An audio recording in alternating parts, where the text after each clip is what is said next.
Gloire à Dieu, gloire à Dieu. Je pense que vous m'écoutez là où vous êtes. Donc, nous sommes bien en direct. Donc, aujourd'hui, nous allons voir un thème important. Donc, nous allons voir guérir des troubles des larmes. Guérir des troubles des larmes. J'attends que vous fassiez signe.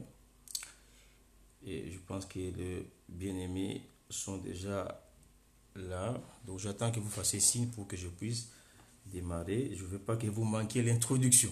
Je ne veux pas que vous manquiez l'introduction en attendant. Donc je vous bénis au nom de Jésus. Je vous bénis au nom de Jésus. En attendant, je vous bénis au nom de Jésus. Je vous bénis au nom de Jésus. J'attends que vous fassiez signe. J'attends. Faites-moi signe si vous êtes là. Voilà. Voilà. Ma sœur Gloria, le bishop Christian, le bishop Crispin, disons. Bishop Crispin est là. J'ai en direct ma sœur Fabienne Mundele, Bishop Crispin, le prophète de Dieu, adorateur Chiba, que Dieu vous bénisse. Paul Kiasoubois, que Dieu vous bénisse. Et il y a la famille qui est déjà là, donc que Dieu vous bénisse. Nous voulons démarrer.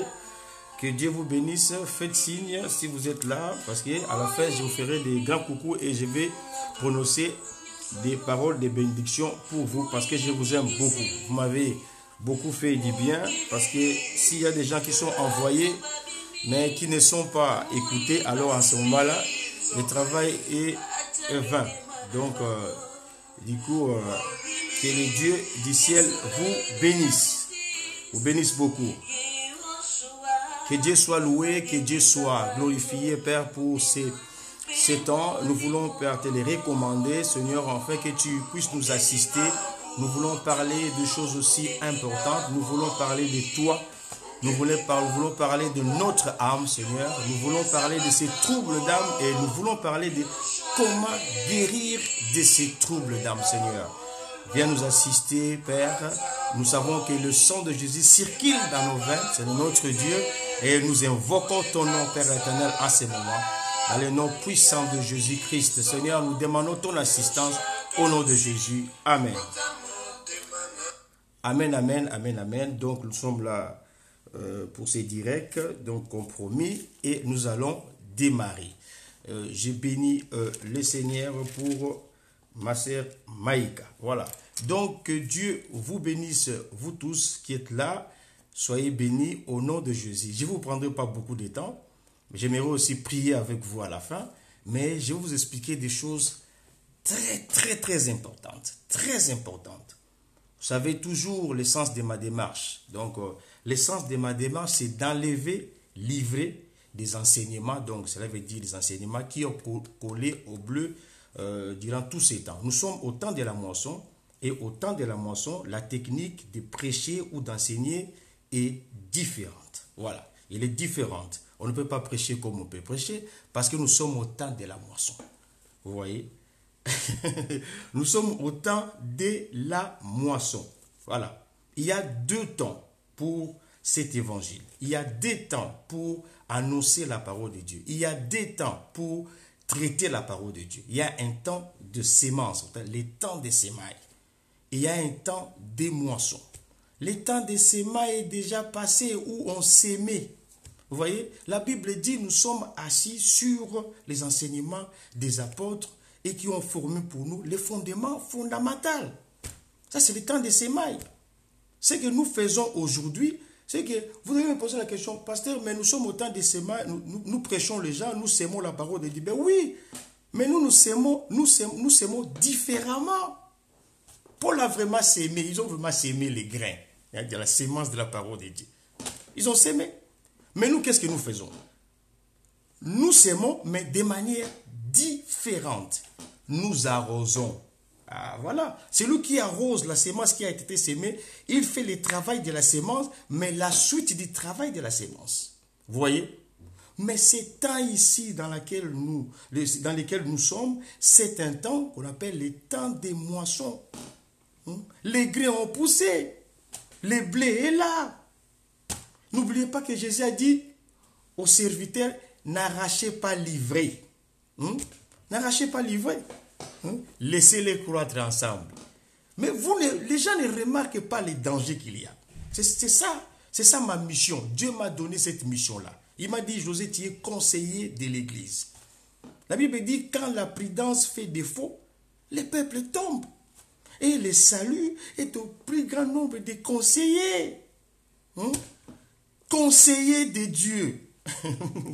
J'ai dit à quelqu'un, je suis conseiller de Dieu. Il dit, oh, mais moi je veux que tu es docteur. J'ai dit, d'abord, conseiller de Dieu. Parce qu'il y a des problèmes. Les gens ne repèrent pas ce qu'il y a vraiment. Et ne repèrent pas les dangers. Aujourd'hui, je vous parle de guérir des troubles de l'âme et je veux seulement l'introduire. C'est très important. J'ai toujours commencé avec cette introduction parce que c'est très important. Les temps dans lesquels nous vivons. Que Dieu vous bénisse beaucoup. Pipo des Campos. Alors, donc, je disais que nous enlevons des livrets qui collent au blé. Mais Jésus a dit, n'enlevez pas ça. À ces temps-là, au temps de Paul, au temps de Pierre, au temps de protestants et consorts, tous ces temps passés, laissez-les croître ensemble. Oh, pendant ces temps-là, l'ivraie s'est trouvé dans le champ. L'ivraie s'est trouvé dans les champs. Il grandissait, il s'est élevé. Et quand vous remarquez dans le champ de blé, pour ceux qui connaissent bien l'agriculture, l'ivraie dans les champs de blé, il ne fait que coller au blé. Voilà, il colle les blés. Vous voyez? Le matin, Dieu a sémé ses enfants. Oui, les enfants de Dieu. Vous pouvez les trouver dans les péchés. Bien sûr que oui, c'est pour cela que Dieu a prévu le sang pour eux. Vous voyez, le sang de Jésus est là. Le sang de Jésus est là pour nous purifier, mais le sang de Jésus est là pour nous renvoyer à une pensée que tout le monde est péché. Ah oui, sans exception. La Bible dit car tous sont péchés et sont privés de la gloire de Dieu. Nous dépendons seulement de la grâce de Dieu. Les enfants de Dieu s'aimaient dans les champs qui est le monde, livrés aussi s'aimaient dans les champs, mais dans les champs, la pluie tombe. Les champs ne peuvent pas dire, oh, la pluie tombe sur nous, ne tombe pas sur les enfants de l'ennemi. Non, la pluie tombe sur tout le monde. La Bible dit, Dieu donne sa pluie et son soleil pour tout le monde. Ah, voilà les dangers. Parce que la pluie, c'est la parole de Dieu. Et le soleil, c'est la puissance de Dieu. Oh, il se trouve que dans les champs, ça tombe la pluie et le soleil pour faire la photosynthèse. Pour faire grandir, élever les plantes. Livrer aussi profite. Alléluia. Maintenant, nous ne savons pas qui est livré et qui est le blé. Vous voyez, c'est pour cela, ce genre de message est très, très, très important. Très important. Nous avons commencé à parler de l'esprit, du corps. Maintenant, nous nous sommes focalisés sur l'âme. Nous allons continuer comme ça, l'âme, pendant un certain moment, jusqu'à ce que Dieu nous donne d'autres directives. Et c'est très important. Livré prêche à ce moment ici. Livré, il prêche. Livré, il prêche. Qui est livré? Fils du diable. Qui est livré? Enfant du diable. Qui est livré? Le fils du royaume de Satan. Ah bon? Est-ce qu'il y a des gens comme ça? Mais bien sûr que oui. Mais est-ce que vous avez regardé l'église de Jésus? Dans l'église de Jésus, il y avait un enfant là-bas qui n'était pas un enfant de Dieu. C'était un locataire dans l'église de Jésus. Vous voyez, il s'appelait Judas. Et Jésus a qualifié cet homme. Il a fait tout pour sauver cet homme. Mon frère et ma soeur, je n'aimerais pas que vous soyez dans la classe de Judas. Il est temps que vous veniez à Jésus-Christ. Mais tout le monde doit réellement faire face à cette parole. C'est très important. Parce que la Bible déclare que cet évangile sera prêché dans le monde entier juste pour servir des témoignages. Parce que pour certaines personnes, il faut servir des témoignages. Que Dieu vous bénisse, Sizo André Ilunga. Alors, que Dieu vous bénisse beaucoup. Que Dieu vous bénisse, ma soeur Pia Jolie. Alors, que Dieu bénisse ma sœur Eboua Kadi. Je vous salue parce que vous êtes là. Il faut que les gens sachent que vous êtes là. Vous allez m'excuser, vous qui me suivez.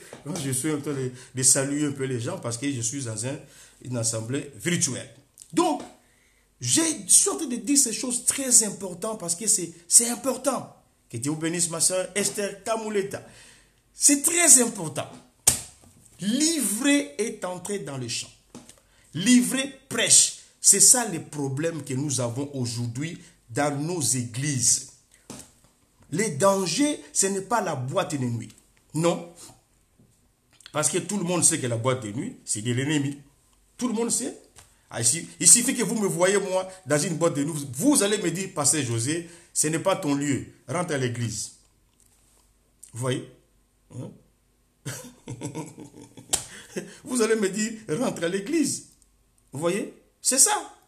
Parce que tout le monde sait que la boîte de nuit et des choses comme ça. De toutes les façons, l'homme a mangé l'arbre de la connaissance du bien et du mal. Vous voyez? L'arbre de la connaissance. L'arbre de la connaissance. Ce n'est pas les fruits.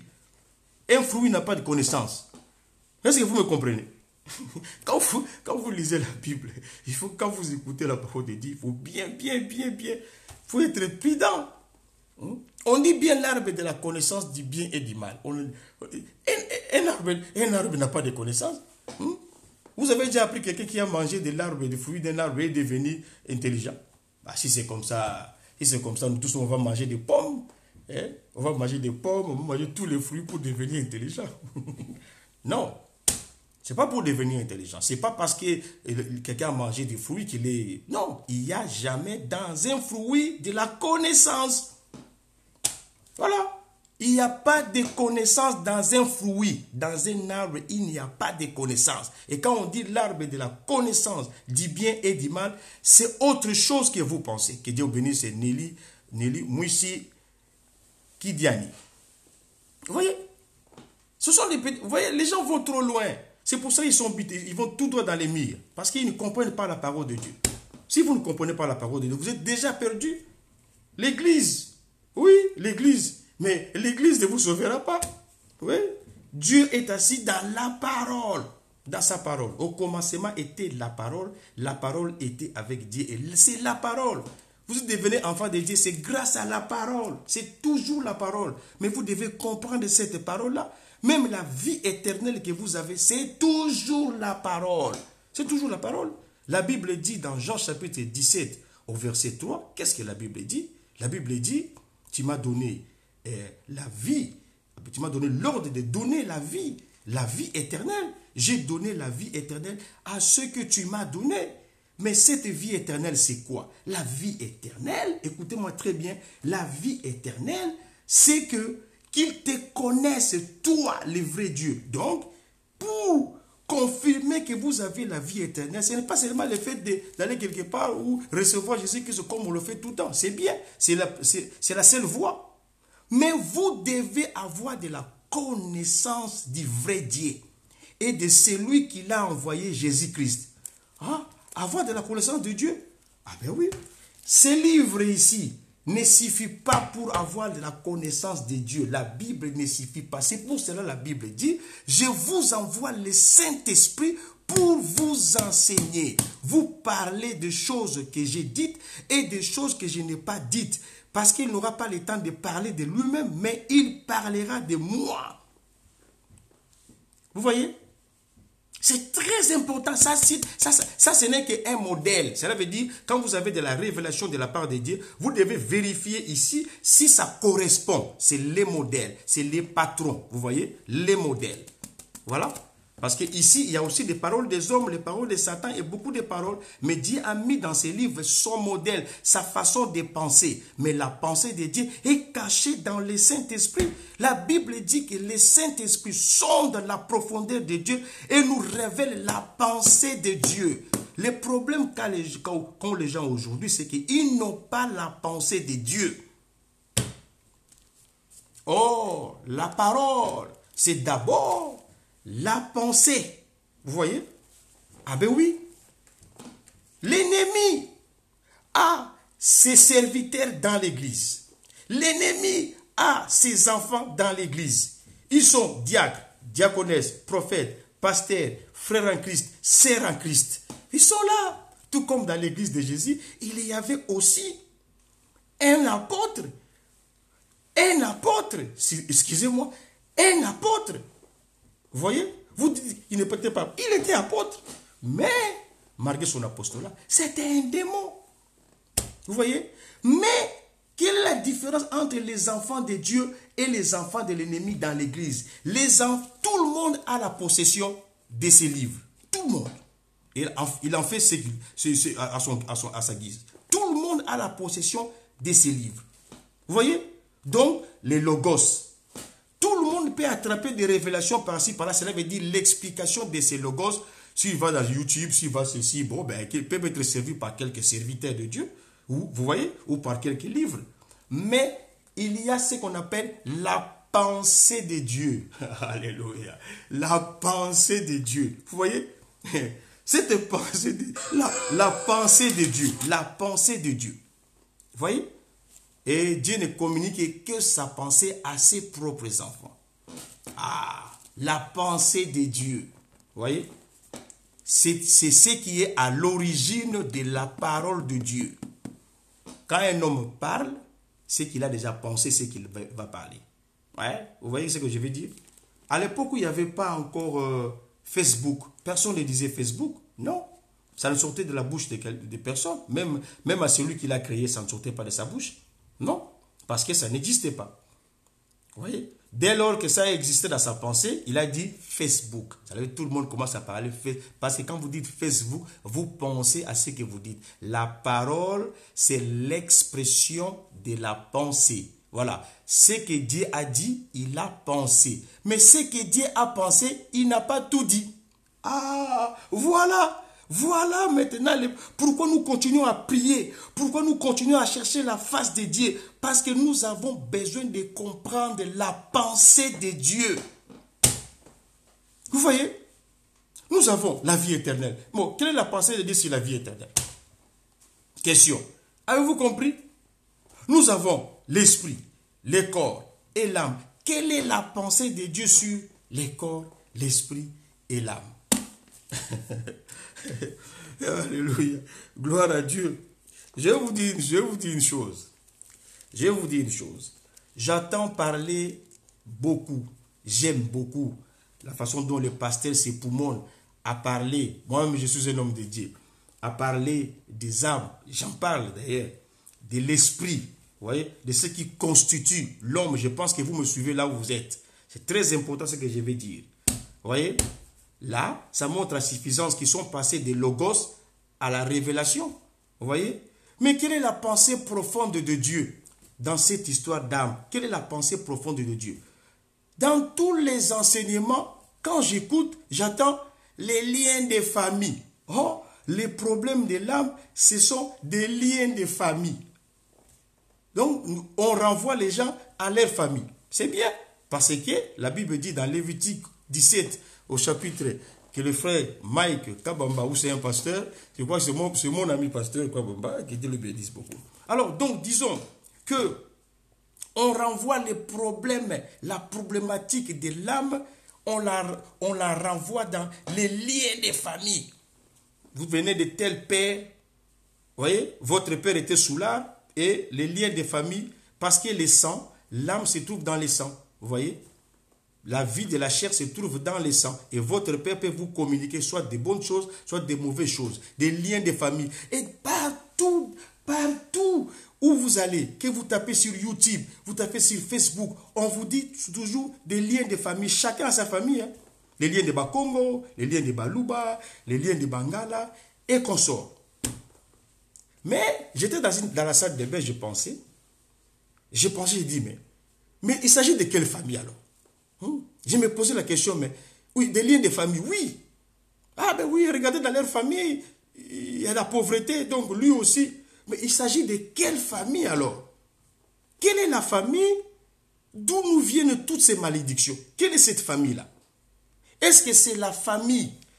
C'est ma famille à moi. Ça veut dire, si je suis congolais, C'est ma famille à moi, mon père et les autres, les oncles. Est-ce que c'est la famille, si je suis un homme blanc, c'est ma famille blanche et qu'on sort, ou je suis marocain ou japonais ou qu'on sort. Mais nous venons de quelle famille? Voilà maintenant la pensée de Dieu. Voilà la pensée. Je vous dis maintenant, je vais faire la différence. Les problèmes que nous avons dans l'âme, la problématique de l'âme, les troubles de l'âme, ça ne vient pas de nos familles d'abord. Non. Non, non, non. Si nous traitons les problèmes comme ça, nous allons échouer. C'est pour cela que dans nos églises, il y a toujours des problèmes. Quelqu'un vient aujourd'hui, il est lié. Demain, il vient, il est lié. Lendemain, il vient, il est lié. Parce que nous voyons même dans nos familles, Dieu fait grâce. Il y a des gens dans des familles, ils sortent d'une famille de voyous, mais lui n'est pas voyou. Oh, que Dieu soit loué. Mais il y a des gens qui peuvent sortir de la famille. David sortait de quelle famille? Alléluia. Joseph est sorti de quelle famille?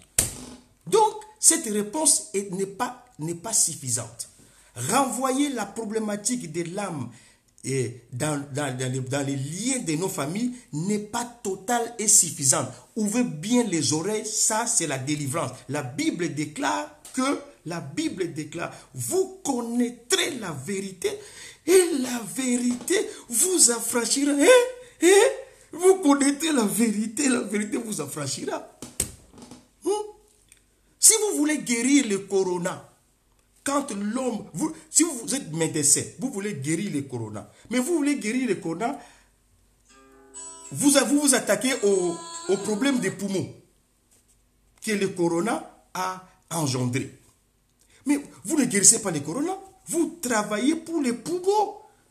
Vous mettez les gens, vous intubez les gens pour leur permettre de respirer, mais le corona n'est pas traité.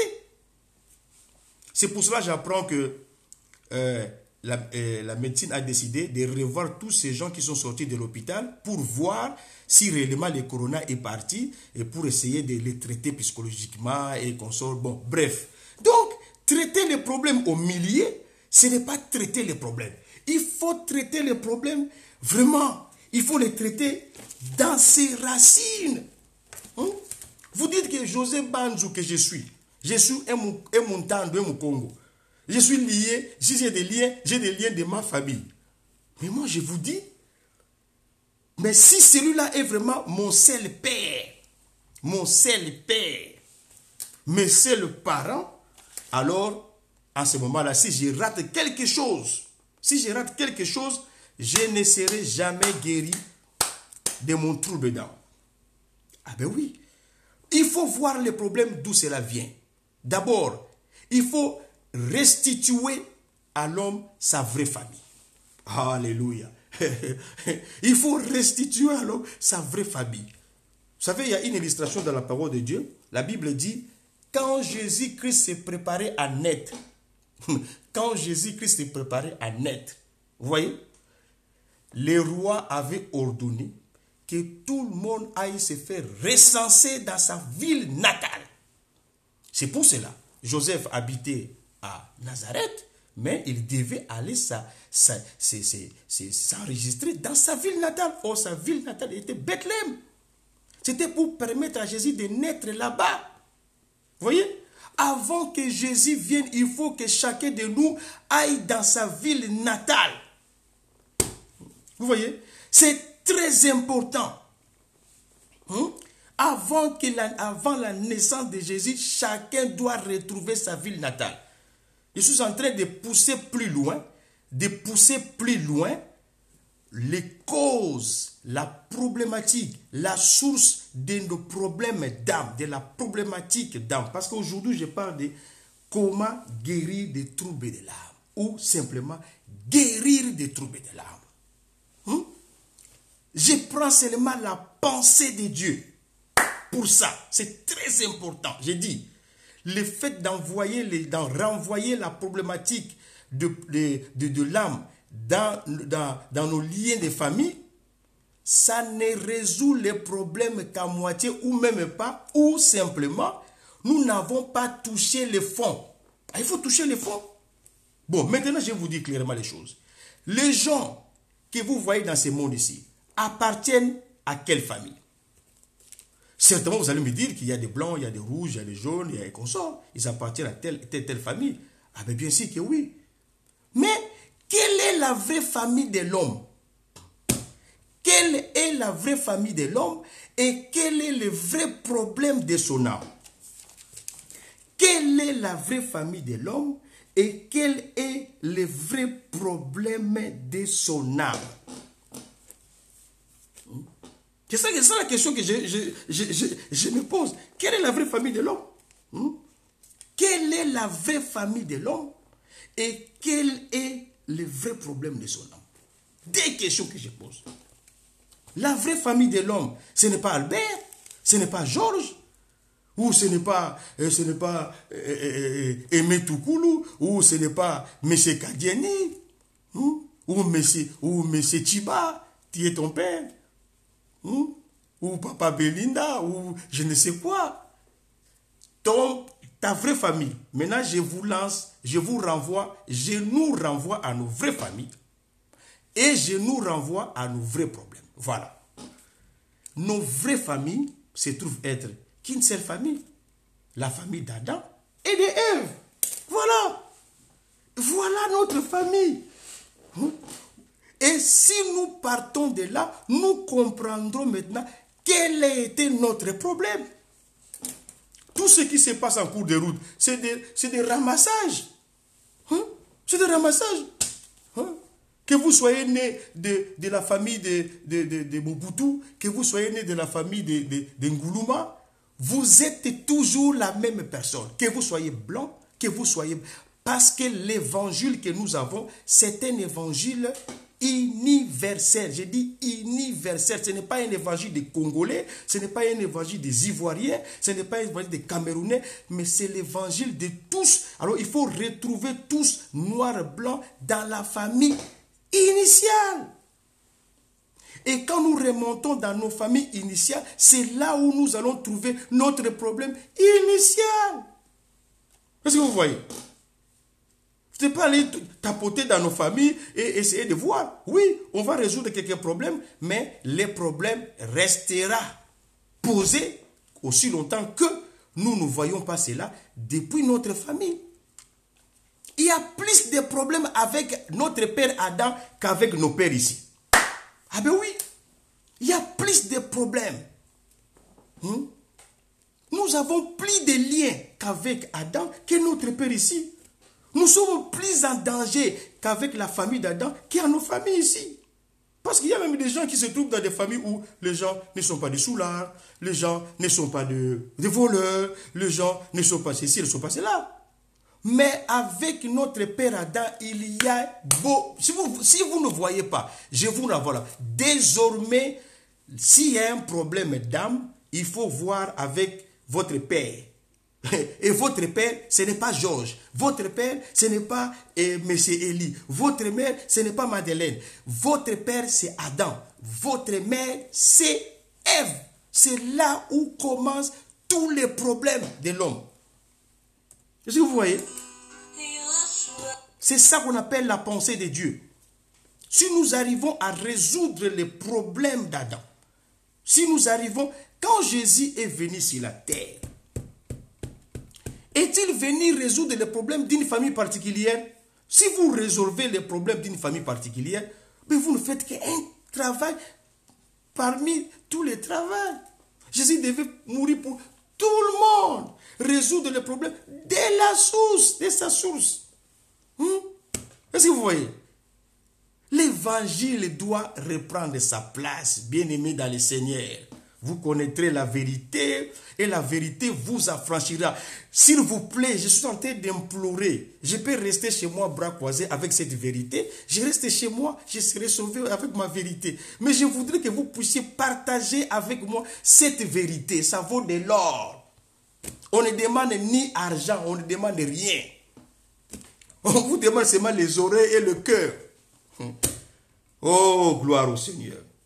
Oh, gloire au Seigneur. M'amener dans la famille de ma famille ne résout pas les problèmes. Amène-moi dans la famille d'Adam. Voilà. Parce que mon père, c'est Adam. Ah, à ce moment-là, il n'y avait ni blanc, ni noir, ni rouge. Les gens se sont perpétrés. Les mondes s'est multiplié. Les gens sont devenus tellement nombreux. Et ça crée les troubles. Chacun rentre dans sa famille. Mais notre vraie famille, c'est là-bas, au jardin d'Éden. Vous voyez?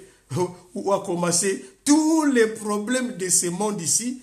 Que ce soit Internet. C'était à Éden. Je vais vous montrer Internet à Éden. Internet, c'était à Éden. C'est quoi l'Internet? C'est quoi les choses que nous voyons à la télévision? C'est la convoitise. La Bible dit, la femme a vu que les fruits de l'arbre étaient bons et agréables. Oui, il a prêté ses oreilles, il a entendu des choses. C'est la même chose aujourd'hui. La convoitise nous tue. Nous tue. Tu veux devenir comme l'autre. Ça tue la convoitise. C'est le péché premier. Aujourd'hui, on est troublé, on ne sait pas qu'est-ce qu'est le péché aujourd'hui.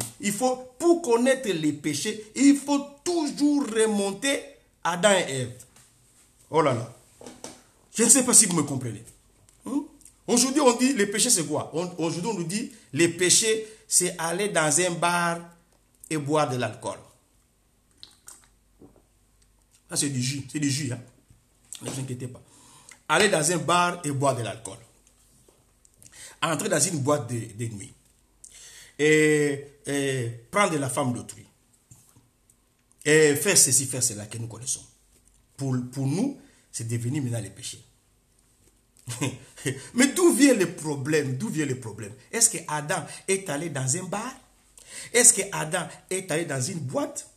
Mais à cause de ce que Adam et Ève ont fait, ils ont mérité la mort. Je vous dis, condamnés à mort. Romains 3, 23. Car tous ont péché et sont privés je dis bien, privés de la gloire, de la première des choses que Adam avait remarqué. Je vais vous donner aujourd'hui un démon que vous n'avez jamais entendu que nous avons jamais entendu dans nos églises. Parce que moi aussi, je fais partie de l'église. Le corps de Christ. Moi, je parle pas de l'église. Quand je parle de l'église, ce n'est pas nos maisons. Non, c'est bien de nous réunir quelque part parce qu'on ne peut pas se réunir dehors. Mais le corps de Christ. Je vous parle d'un démon. Vous n'avez jamais entendu parler de ces démons-là. Ça va vous étonner aujourd'hui. Ah ben oui, je vous le dis déjà. Jamais vous avez entendu beaucoup de démons. Et aux démons de freinage, démons de blocage. Il me freine, bloquez-les. Démons de blocage, boule de feu. Oui, boule de feu, il n'y a pas de problème, il n'y a pas de souci.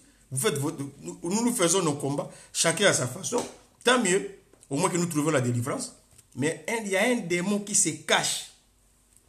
Qui est le démon qui a commencé tout? Les problèmes, quand nous voulons les traiter, il faut traiter les problèmes à partir de la source des problèmes. Vous voyez?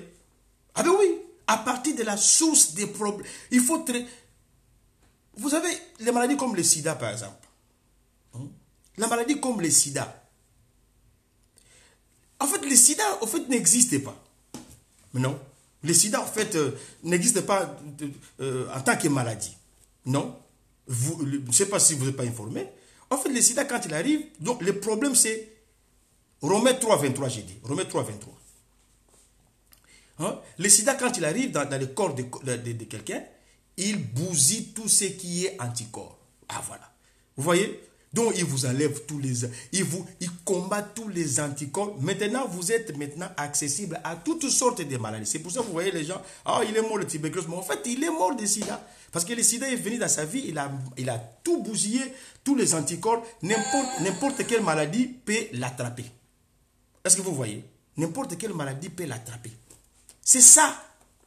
Alors, quand vous voulez maintenant attaquer seulement la tuberculose, ou attaquer ceci, vous n'arriverez pas à guérir quelqu'un du sida. Il faut d'abord commencer à s'attaquer du virus. Vous voyez? Voir comment est-ce qu'il agit. Et redonner de l'anticorps. Vous voyez? De l'anticorps pour que cet homme puisse résister à cette maladie-là.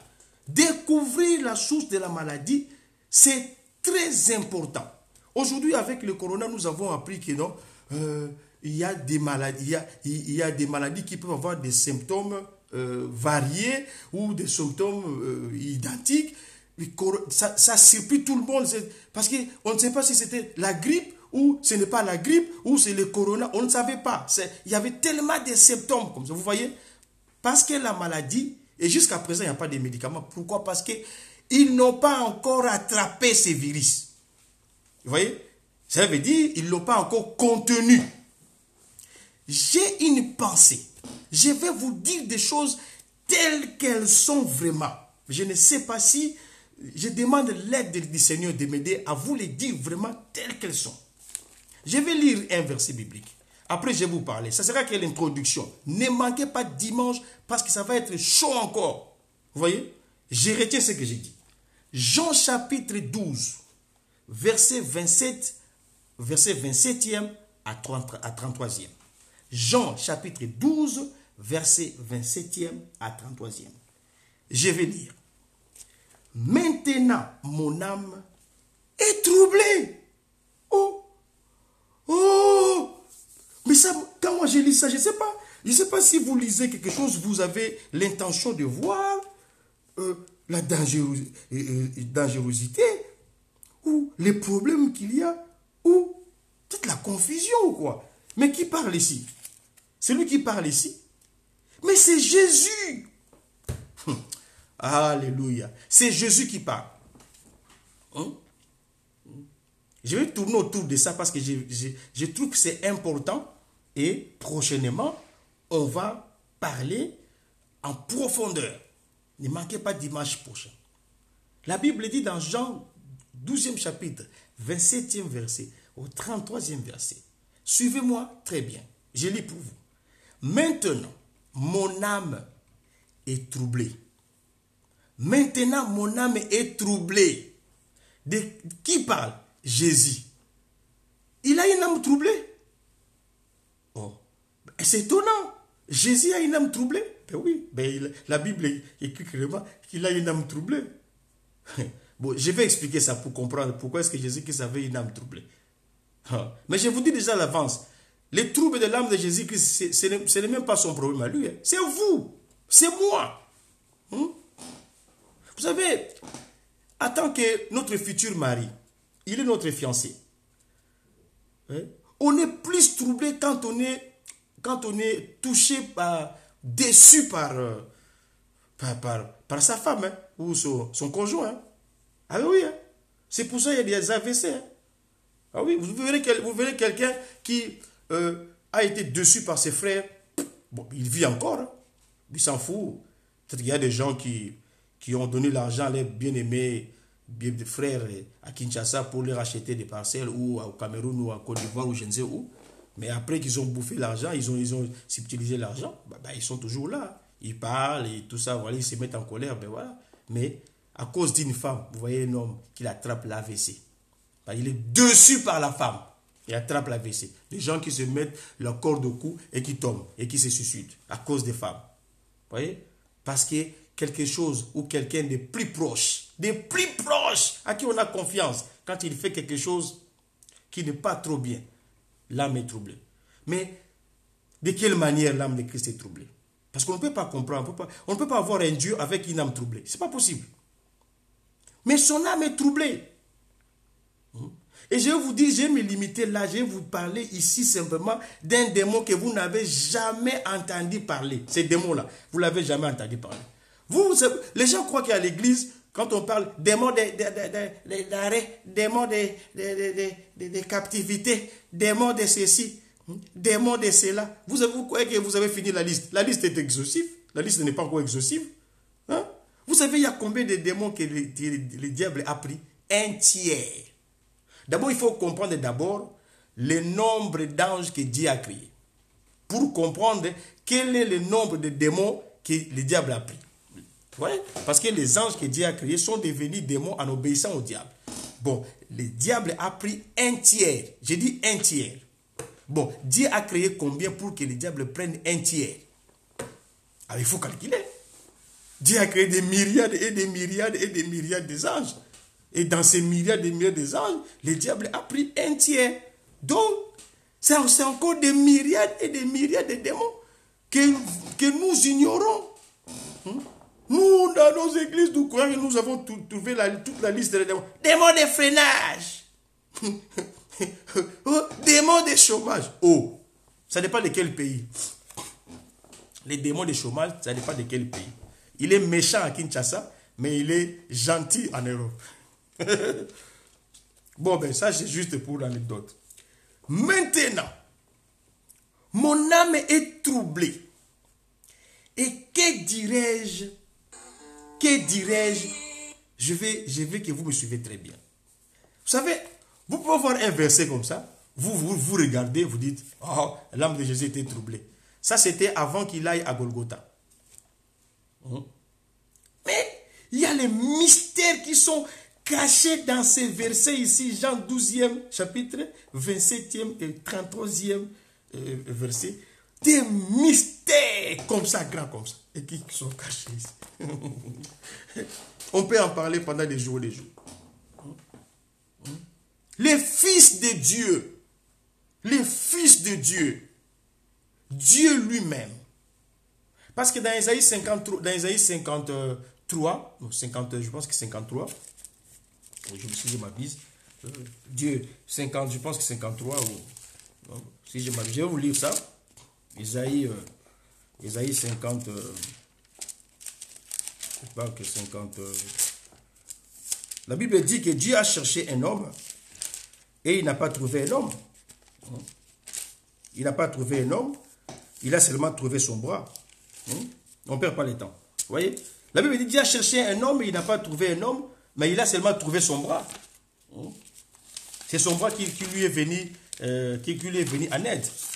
Un fils de Dieu, les bras de Dieu, les seins de Dieu, vous voyez, doit avoir une âme troublée. Vous voyez? Mon âme est troublée. Mon âme est troublée. Mon âme est troublée. Mais il faut comprendre maintenant, cela veut dire quoi? La Bible dit dans Ésaïe 59 au verset 16e, il voit qu'il n'y a pas un homme. Il s'étonne de ce que personne n'intercède, alors son bras lui vient en aide. C'est le verset que j'ai cherché. Ésaïe 59, je l'ai retrouvé, Ésaïe 59 au 16e verset. Dieu cherche un homme. Bon, ben, il n'a pas trouvé un homme parce que l'homme qu'il cherche, c'est un intercesseur. Oh, gloire au Seigneur. L'homme que Dieu cherche, c'est un intercesseur. Ben, il n'a pas trouvé un intercesseur. Parce que l'homme lui-même a des problèmes de l'âme tellement terribles qu'il ne peut intercéder. Vous voyez? Pour les autres. D'abord son âme à lui. Alors il a trouvé Jésus. Oh, mais il a trouvé son bras. Donc Dieu a cherché un homme. Ben, il se trouve que l'homme c'est lui-même. Et il est venu au monde. Et quand il est venu au monde, il se trouve qu'en étant dans la chair, mais l'âme n'est pas dans la chair. L'âme c'est spirituel. L'âme c'est le siège des sentiments, de sa volonté, c'est l'homme lui-même. Donc en fait, Jésus lui-même était troublé. Ouais? Quand on dit mon âme est troublée, donc je suis troublé. Il est troublé. Jésus est troublé avant sa mort. Pourquoi Jésus est-il troublé? Guérir des troubles de l'âme. Et que dirais-je? Ça c'est Christ qui parle. Et que je vais finir par ici. J'ai fini par là. Parce que prochainement on va continuer. Mais vraiment on doit... Aujourd'hui c'est seulement l'introduction. Prochainement on va attaquer fort. Et je vous promets que vous allez entendre ce soir un démon que vous n'avez jamais appris. Des noms. Mais on va l'écraser aujourd'hui. Ah ben oui, on va l'écraser. Parce que la Bible, c'est pour cela, la Bible dit chasser un démon, c'est un miracle aussi. Ah ben oui. Voici les miracles qui accompagneront ceux qui auront cru. Ah ben oui. En mon nom, ils chasseront quoi? Les démons. Parce qu'avant que tu chasses les démons, il y a eu un travail qui a été fait il y a longtemps. Il y a eu un travail qui a été fait sur la croix. Vous voyez? Et toi, tu viens seulement, tu chasses. Pour toi, c'est un miracle. Ah ben dites-le. Que dirais-je, Père? Délivre-moi de cette ère. Délivre-moi de cette ère. Jésus dit que son âme est troublée. Dans le verset 27e, Jésus dit que son âme est troublée. mais il prie Dieu pour que Dieu puisse les délivrer de cette terre. Dieu dit non. Dieu n'a pas donné la réponse. Mais parce que lui-même, quand il a vu que Dieu n'a pas donné la réponse, lui-même, il améliore sa parole, sa prière. Il dit, mais c'est pour cette heure, c'est pour cela, donc c'est pour cette heure que je suis venu jusqu'à cette heure. C'est pour cela que je suis venu jusqu'à cette heure. En fait, Jésus-Christ a vu son âme troublée. Mais je vais vous expliquer pourquoi est-ce qu'il a vu son âme troublée. Ouais, ça peut être pour la première fois pour vous qui me suivez, mais tant mieux, parce que Dieu vous aime beaucoup et veut vous donner la révélation des choses. Nous sommes ici que pour comprendre la révélation des choses qui sont cachées. C'est ça qui va nous donner la foi de l'enlèvement. Ce n'est pas les messages de demain tu auras la voiture, demain tu auras la voiture qui va t'amener au ciel. Ça, c'est le message du corps. Ça va rester ici. 1 Corinthiens 15:50. La chair et le sang n'hériteront point les royaumes des cieux. Vous voyez? Si tu veux être enlevé, ce sont les messages pareils qui vont te donner les ailes. Ah ben oui. Parce que déjà, ça t'enlève sur la terre, ça te monte un peu. Et Christ est là, il viendra seulement te retirer de l'accompagnement. La Bible dit que l'âme de Jésus était troublée. Hein? Mais Jésus-Christ a prié pour que Dieu puisse faire en sorte qu'il soit écarté de cette terre qui trouble son âme. Mais Dieu n'a pas répondu. Mais quand Jésus-Christ fait une prière, il fait la suite, verset 28. Il dit, Père, glorifie ton nom. Oui. Et une voix vint du ciel. Il dit, je l'ai glorifié. Je le glorifierai encore. Non, pour glorifier mon nom, pour te glorifier, t'élever, ben je vais le faire. Toi, Jésus, je vais le faire. Mais pour que je t'enlève ce fardeau de l'âme-là, de cette terre-là, je ne le ferai pas. C'est ça que ça veut dire ces versets 27 et 28. Vous voyez? Dieu ne voulait pas répondre à la préoccupation de notre Seigneur Jésus-Christ qui se voulait être exonéré de cette ère qui voyait son âme troublée. Dieu voulait simplement qu'il puisse vivre ces temps. Dieu est en train de mettre son fils. En fait, le fils de Dieu, c'est la parole. Parce qu'il y a une différence entre fils de Dieu et fils de l'homme. Le fils de l'homme, c'est un prophète majeur qui amène un message. Fils de l'homme, Jérémie. Fils de l'homme, Ésaïe. Jésus lui-même vient comme un fils de l'homme parce que lui aussi était un prophète majeur. Vous voyez? Fils de l'homme, c'est lui qui apporte la parole, les vases de Dieu. Mais le fils de Dieu, c'est le mélange de la parole de Dieu avec la chair. La chair faite chair, la parole faite chair. Dieu est tenté de torturer sa parole. D'envoyer en prison sa parole. Pour toi. Pour moi. Nous comprenons seulement les problèmes que nous avons ici. Nous sommes trop corps. Trop corps. Et nous comprenons mieux les choses du corps. Quand on parle des choses de l'esprit, ça nous dépasse un peu. Bon, on ne comprend pas quoi. La valeur des choses de l'esprit.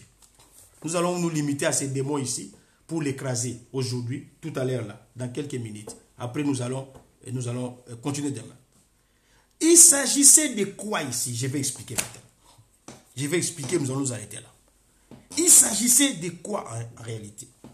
Il s'agit d'un temps qui a troublé l'âme de Jésus. Il s'agit d'un temps, d'une heure qui a troublé l'âme de Jésus. Si nous voulons bien le comprendre, on va le voir à Gethsémane. À Gethsémane, Jésus pleure pour l'âme. Vous voyez? Parce qu'il voit en vision comment est-ce que Dieu l'a livré entre les mains du péché, entre les mains de l'homme du péché, entre les mains de l'ennemi. Vous voyez? Pour qu'il soit livré entre les mains des Romains, comment est-ce qu'on va les torturer, comment est-ce qu'on va les faire souffrir. Mais tout ça, c'est pourquoi et c'est quoi? C'est pourquoi et c'est quoi? Vous voyez? Tout ça, c'est pourquoi et c'est quoi? Et son âme était troublée. À ce niveau-là, il ne pêche pas. Vous voyez? Ce n'est pas à chaque fois que votre âme est troublée que vous êtes dans les péchés. Non, il ne faut pas confondre les choses. À chaque fois que vous avez un problème, oh, les liens des familles, à chaque fois, oh, papa, il faut examiner toutes choses. Nous sommes aussi des hommes sur la terre. Hein? La Bible dit à chaque jour suffit sa peine. Donc chaque jour, il y a une petite peine. Même aller au travail, c'est une peine. Donc vous, quand vous réveillez très mal, je n'ai pas bien dormi, les démons de dormir. Oh, mais non, papa. Et les démons existent. Nous les chassons. Nous ne les voulons pas. Ils existent. Dieu existe. Les démons existent. Nous savons cette vérité. Nous les chassons. Mais après, ce n'est pas tous les démons. Faites un peu de l'exercice. Faites des pompages. Vous avez un peu de muscles. Les démons des familles de muscles. Non, mais arrêtez.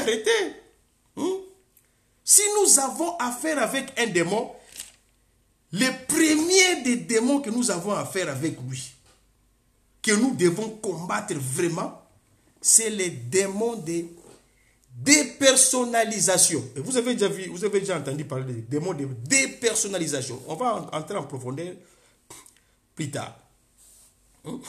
Les démons de dépersonnalisation. Oh, vous n'avez jamais entendu? À partir d'aujourd'hui, vous allez commencer à chasser. Je chasse les démons de dépersonnalisation. Si je disais bien dans ma langue maternelle, mes compatriotes allaient comprendre.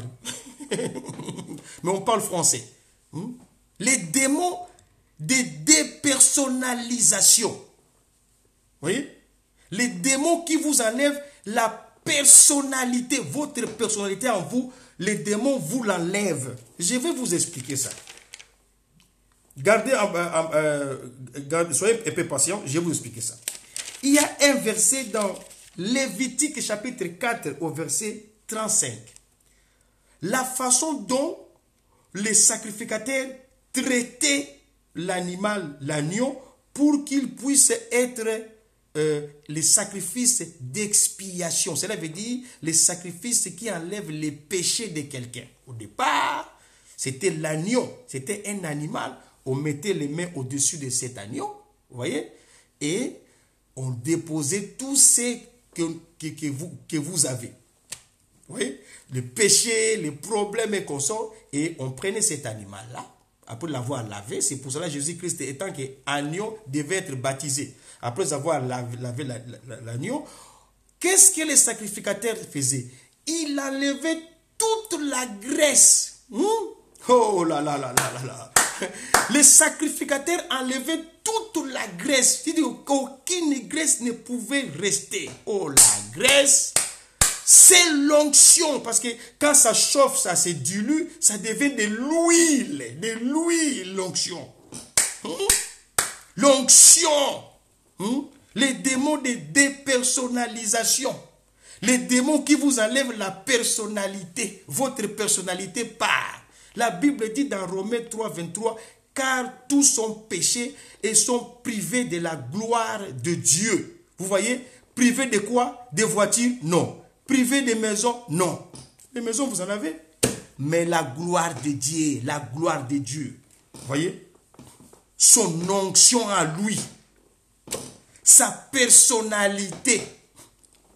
L'homme qui a été créé n'attendait que le souffle de vie qui sortait de la bouche de Dieu, qu'on appelle Neshama, qu'on appelle Nefesh. Ça dépend des régions. Liées en Israël, ça dépend de l'appellation. Mais Neshama, c'est le souffle de vie que Dieu a placé dans l'homme. Et les sacrificateurs, parce que l'Ancien Testament, c'est l'ombre des choses à venir. Ça nous montre des choses, ça nous trompe pas. C'est l'image des choses qui sont aujourd'hui. Les types, vous voyez, l'antitype du vrai type aujourd'hui. L'agneau, on devait enlever toute la graisse. Lévitique chapitre 4, lisez à partir de 33 jusqu'à 35e, ça m'a fait froid au dos quand j'ai lu ça. Ça m'a fait froid au dos. Ça m'a fait froid au dos. Mais cet animal-là, avant d'aller à l'autre, sur l'autel, on doit enlever tout en lui, lui vider de toute substance, Tout son intérêt était vidé. On a vidé. La personnalité de l'homme se trouve être à l'intérieur de l'homme. Quand un homme perd sa personnalité, que ce soit une femme, que ce soit un homme, que quand il perd sa personnalité, mais je vous dis, mais c'est une chose très grave. L'homme qui a été formé, toute sa personnalité, c'était Dieu. La personnalité de l'homme formé, c'était Dieu. C'est pour cela créer l'homme à notre image et à notre ressemblance. Ce qui est important dans l'homme, l'image, la ressemblance de Dieu, l'esprit de Dieu. Mais quand on vous enlève cet esprit, toute votre personnalité, c'est comme l'anticorps. On vous enlève l'anticorps. Les plus grands anticorps qui combattent contre tout. Mais il faut l'expliquer. Prochainement, je vais commencer. Prochainement, soyez là à 16h. Tout le monde passe inviter les gens parce que nous allons expliquer comment est-ce que ces démons de personnalité fait les ravages. Vous voyez? Pour avoir la personnalité, il faut avoir les caractéristiques de la personnalité. Cela veut dire la volonté, les sentiments. Vous voyez? Donc, il faut avoir tous ces caractéristiques-là. Vous voyez? Mais quand on vous enlève même la volonté, ce que je vais faire, je ne le fais pas. Ce que je ne vais pas faire, c'est ce que je fais. Oh là là là là là là là là là là. Combien de gens ont perdu leur personnalité aujourd'hui? La personnalité se trouve être sur 3 verbes. Là, on verra ça prochainement. Vouloir, sentir. Vous voyez? Déjà, prenons déjà vouloir. Ce que je vais faire. Combien de fois tu as voulu prier? Pour toi, pour ta famille. Et combien de fois tu as eu des échecs? Les démons de la personnalité. Un démon que vous ne soupçonnez jamais. Il est venu. Il sait là où taper. Vous voyez? Il a trouvé l'homme dans sa gloire. L'homme était dans sa gloire. L'homme marchait sur les eaux. L'homme volait comme un animal parce qu'il peut voler pour aller régler le problème des oiseaux parce qu'il était Dieu sur la terre, gérant des jardins. Il peut aller voir les oiseaux là où ils sont. Il peut monter comme l'aigle pour voir. Qu'est-ce qui se passe ici ou non? Et s'il n'y a pas d'espace, il dit, bon, je vous crée l'espace. Il allait voir dans la mer. Il marchait sur les eaux. Voir les baleines, comment est-ce qu'ils vivaient là-bas. C'est les gérants. Les gérants doivent aller partout. C'est pour ça que quand Jésus est venu sur la terre, Jésus marche sur les eaux. Ce n'est pas pour lui. Ça, c'est la gloire de l'homme. Parce qu'il va dire plus tard, Père, redonne-moi la gloire que j'avais auprès de toi avant que le monde fût. Donc, la gloire, tout ce que Jésus a fait ici sur la terre, hormis la croix, c'est de l'homme. Vous voyez? C'est de l'homme. Mais maintenant, cet homme, Adam, qui était le roi, qui était le responsable du jardin, il regarde, il se voit nu. Oh! Mais maintenant, les animaux aussi, parce que la gloire est partie, regardent, ils voient qu'il est nu. Il dit, oh, le chef, lui, il est comme ça. Ah oui, le chef est comme ça. Il a perdu sa personnalité comme le fou de Gadara. Le fou de Gadara était nu, mais lui croyait qu'il avait beaucoup d'autorité. Parce que quand il venait, les gens fouillaient parce qu'il était nu. Mais lui, il se disait, j'ai beaucoup d'autorité. Quand j'arrive, les gens dispersent, comme le directeur de l'école. Quand on était à l'école, quand le directeur arrive avec sa personnalité, vous fouillez, vous vous cachez. Lui, le fou de Gadara, il croyait comme ça. Il croyait que quand il s'approchait des gens, les gens fouillaient parce qu'il était nu. Mais lui, il croyait qu'il avait de la personnalité parce qu'on a enlevé à lui toute la personnalité. Les démons de dépersonnalisation qui vous dépersonnalisent, ils vous enlèvent, même l'humanité. Il y a des gens qui, il a pris il viole une fille un bébé. Vous voyez, ça c'est un homme. Oh là là là là. Oh, ça, ce message doit être prêché au Parlement français. Ah oui? Pour leur dire clairement quel est le problème des pédophiles, quel est le problème de tous ces gens-là qui marchent contre la nature. C'est parce qu'ils ont été dépersonnalisés. On a enlevé à nez la personnalité, ils ne sont pas des personnes. Ah ben, je l'ai dit. Ah ben oui. Toute leur volonté de l'homme est enlevée. Ils font des choses comme des animaux.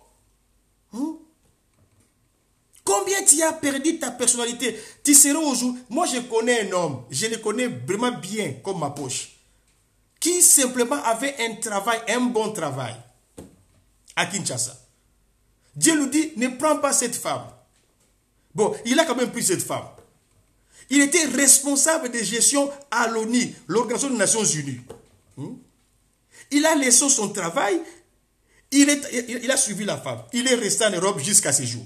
Il a perdu sa personnalité sociale. Oh, nous allons entrer en profondeur pour voir comment est-ce que ces débats vous font perdre les personnalités sociales, les personnalités administratives et la personnalité spirituelle, surtout la personnalité spirituelle. Adam qui dirigeait se voit nu, perdu de toute, vidé de toute substance. Dieu le chasse des jardins. Dieu le chasse des jardins. Parce qu'il n'était plus digne de diriger les jardins. Maintenant, Jésus arrive sur la terre. Il voit qu'il doit remplacer Adam.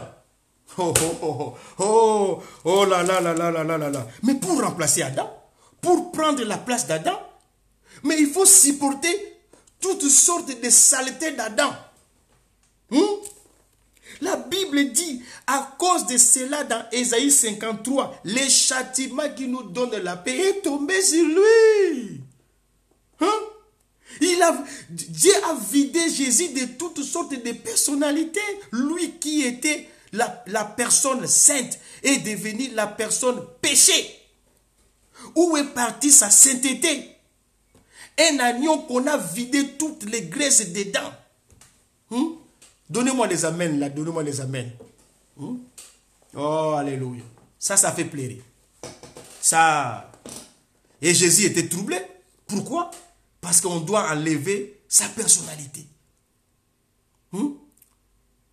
Moi, Jésus. C'est pour cela, quand il a fini son travail, il dit, Papa, redonne-moi vite, vite la gloire que j'avais auprès de toi. Donne-moi cette gloire. Parce que là, on m'a vidé. La Bible dit, qui a cru à ce qui nous a été annoncé, qui a reconnu les bras de l'Éternel. Cela veut dire que Jésus n'était plus reconnu en tant que fils de Dieu. Oh là là, il passe à la croix. Vraiment, on crache dessus. À cette époque-là, il n'y avait même pas de dentifrice. Les gens avaient des bouches bizarres. Ils voient, vous n'avez plus de personnalité. C'est comme quelqu'un qui a perdu son travail, il a perdu son boulot, il a maigri, il n'a plus d'habits, il passe en cours de route, on peut même les gifler. Vous voyez, on peut les gifler. Parce qu'il n'a pas de personne, il n'a pas de personnalité. On peut dire, toi, pousse-toi là-bas. Parce qu'il n'avait pas de la personnalité. Vous voyez, quand vous n'avez pas de la personnalité, c'est la chose la plus grave, la plus grave. Bien-aimé dans le Seigneur, la Bible dit, qui a cru que Jésus pouvait devenir comme ça? Et chose grave, il a subi la même sanction que les brigands et les voleurs. Ça veut dire, tous les brigands que vous voyez, quoi, les brigands et les voleurs, on l'a crucifié avec les brigands. Où est la personnalité de fils de Dieu? Les démons de dépersonnalisation qui vous enlèvent votre personnalité. C'est pour cela, remontant plus haut, nous comprenons que il a déjà enlevé la personnalité dans l'homme. Il a enlevé la gloire. Il tire seulement la gloire. Faites ce que vous voulez. Lui sait que vous n'avez pas la gloire de Dieu. C'est pour cela, cherchez la gloire de Dieu. La guérison des démons, la délivrance des attaques des démons de dépersonnalisation, c'est retrouver la gloire perdue. Vous voyez? Ah ben oui. C'est comme quelqu'un qu'on mettait la corde au cou, ou peut-être que on mettait la corde au cou ou la corde sur les pieds. Hein? C'est comme un animal, on met la corde sur les pieds, il fait le tour de la parcelle. Hein? Il fait le tour de la parcelle. Mais s'il veut aller plus loin, il saura qu'il a été dépersonnalisé déjà. Oui? Mais s'il tourne autour, il ne le voit pas. Tu manges, tu bois, tu ne le vois pas. Mais ta vraie personne, alléluia, ta vraie personne, ta destinée, on a déjà enlevé. Les démons de dépersonnalisation. Alléluia. Bon, prochainement, on va soyez nombreux prochainement parce que on doit. C'est un message très puissant, bénéfique et beaucoup de grâce. La Bible déclare que même Jésus, lui, comment est-ce qu'il est devenu? Lisez 53 Isaïe. Il s'est élevé devant comme une plante faible, lui qui est fort. Comme un rejeton qui sort de terre desséchée. Il n'avait ni beauté, ni éclat pour attirer nos regards. Son aspect n'avait rien pour nous plaire. Dépersonnalisé. Un agneau comme au temps passé qu'on a vidé tout à l'intérieur. Tout est vidé. Hein? Coupez même la tête. Vous voyez? Pour que tu puisses... Vous voyez le travail que Jésus est en train de faire pour que nous puissions retrouver notre personnalité? Prions. Prions parce que le temps est passé. Prions. Prochainement, soyez là. On va recommencer ça. On va faire la suite. Soyez à l'heure prochainement. Moi aussi, je dois être à l'heure. On va faire la suite. Prions, prions. Demandons à Dieu. Demandons à Dieu de nous redonner notre personnalité que nous avions. Toi qui étais roi, qu'est-ce que tu es devenu aujourd'hui? Toi qui étais reine, qu'est-ce que tu es devenu aujourd'hui? Même dans ta famille, on ne te respecte plus. Toi qu'on respectait dans ta famille, on ne te respecte plus aujourd'hui. On t'appelle au téléphone, on dit, toi là, l'Europe, qu'est-ce que tu fais là, tout ça? Toi qu'on ne pouvait même pas parler, à qui on ne pouvait même pas dire un mot. Tu n'as plus de respect aujourd'hui. Parce que tu as perdu ta personnalité. Tu fais des choses que tu ne pouvais pas faire. Ce que je veux, je ne le fais pas. Comment tu vas le faire? Parce que même ta volonté, on l'a pris. Les démons de la dépersonnalisation qui a attaqué Adam, ils commencent à voir les enfants s'entretuer entre eux. Prions au nom de Jésus-Christ. Prions. Là où tu es, lève ta voix. Dis aujourd'hui, je vais récupérer ma personnalité. Je vais récupérer ma destinée aujourd'hui. Prie. Alléluia. Oh Seigneur notre Dieu, Père éternel, nous voulons récupérer, Seigneur notre Dieu, personnalité. Alléluia. Je ne sais pas ce que j'ai fait. Mais pourquoi j'ai fait des choses pareilles? Pourquoi est-ce qu'il m'arrive des choses pareilles? C'est parce que depuis les liens, le vrai lien, c'est les liens de ton père Adam, à qui on a enlevé la personnalité. Ce que tu vois, des liens de famille et consorts, ça ce sont que des conséquences, des choses comme ça. Ce n'est pas là qu'il faut taper. Il faut taper sur Adam. Taper sur ces démons qui ont commencé depuis longtemps. Les démons de dépersonnalisation qui t'enlèvent la personnalité. Alléluia. Tu dors, tu vois que tu es un grand homme. Et la journée, rien ne marche. Alléluia. Oh, je veux que tu pries là où tu es. Monte dans la prière. Monte dans la prière. Prie pour toi-même. Moi, j'ai prié pour moi. J'ai prié aussi pour vous, en tant que serviteur de Dieu. Mais priez aussi pour vous-même. Priez, priez, priez. Alléluia. Nous voulons élever nos voix.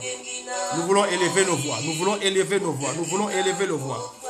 Dire non à ces démons. C'est pour cela chasser les démons avec ces messages. Vous comprendrez que chasser les démons devient un miracle. Voici les miracles qui accompagneront ceux qui auront crié à mon nom. Voilà, à mon nom, ils chasseront les démons. Parce qu'un travail a été fait. Christ a donné sa vie. C'est un miracle pour toi. Quelqu'un a pris ta place. Il s'est dépersonnalisé. Sa personne a été prise. Sa personne a été prise. Il n'avait plus de volonté.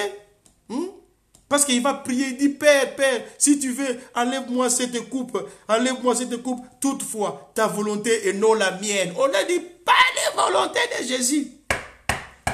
Les démons de dépersonnalisation. C'est pour toi que Jésus-Christ a souffert ainsi sur la croix. C'est pour toi, ma soeur, mon frère. Mais c'était pour résoudre le problème de l'âme. C'était pour résoudre les problèmes de ton âme. Monte dans la prière. Monte dans la prière. Aujourd'hui, revendique tes droits. Dis à ces démons-là que ce n'est pas moi qui dois être dépersonnalisé, mais c'est Jésus. C'est Jésus à la croix. Montre-lui que tu t'es trompé d'adresse. Tu t'es trompé d'adresse. Moi qui devais être femme d'un ministre, aujourd'hui je me retrouve, je ne sais comment. Moi qui devais être le mari d'une dame, aujourd'hui je me retrouve, je ne sais comment.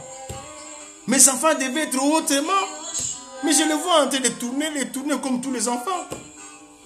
Oh, laissez-la tranquille, ces démons-là, des petites histoires. Prenons les plus gros. Prenons celui qui a commencé.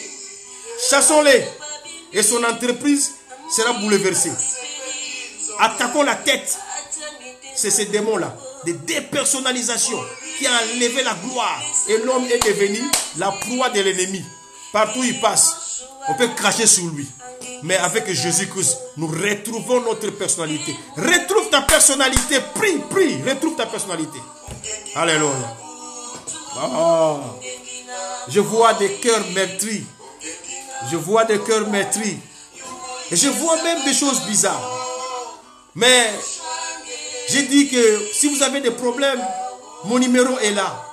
07 53 21 72 85. Appelez, nous allons prier parce que ce n'est pas possible avec de prier individuellement parce que nous sommes en public là. Seigneur notre Dieu, nous te remercions, nous te rendons grâce, Père éternel. Nous voulons simplement, Père éternel, récupérer notre personnalité. Nous voulons récupérer la personne que nous étions. Nous voulons, Père éternel, retourner, Seigneur, Père éternel, au commencement. Quand nous étions en train de régner. La Bible dit, vous êtes des hommes, mais vous êtes des dieux, mais vous mourrez comme des hommes. Oh Dieu, fais grâce, Père éternel. Fais grâce à ma sœur. Fais grâce à mon frère. Fais-nous grâce, Père éternel, pour que nous puissions retrouver notre personnalité. Que Dieu vous bénisse beaucoup. Prochainement, nous allons parler peu et beaucoup prier. Je vous promets. On va parler seulement pendant 25-30 minutes et beaucoup prier. Beaucoup prier. Pour essayer de nous dégager de ces démons de dépersonnalisation. Que Dieu vous bénisse là où vous êtes. À dimanche, 16h.